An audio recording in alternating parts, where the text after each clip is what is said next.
假期市的部分为着要减少传统市场群聚的情形，即卖也开始实行市场的分流机制。除了用身份证号码尾数来做分流，大家大头仔也利用 QR code 来实行实名制。民众甲大头仔也拢真认同这款分流的办法。不过实名制用手机来登记的人，也讲是无讲介济。早市的市场有真侪民众来遮买菜，配合防疫措施，即卖家己市嘛开始推广传统市场分流的管理。团环协会的工作人员嘛一位一位的分资料，要互大家来使用。人民还是要自律啊！你自律的话，才不会累死三军呐。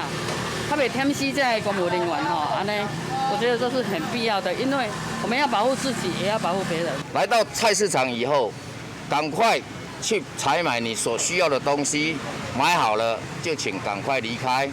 因为拜一传统市场有真侪单仔休困，所以今仔日才是实际执行实名制第一天。较侪民众也是用写来登记，用手机的方式也是无讲介济。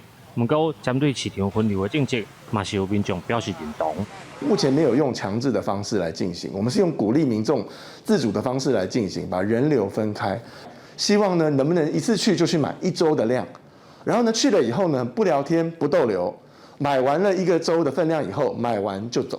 这是我们现在希望做的一个防疫的一个新的市场运动。袂啦，等较爽还好啦，若时间就较歹控制啦。有的人有时间，有的人无时间啊。你等较爽还好啦。应该还好啦，如果一次买多一点，比较不会就是要一直出来跟大家接触了。建设处表示，针对初一15拜六礼拜人济的时阵，嘛会增加人员来宣导。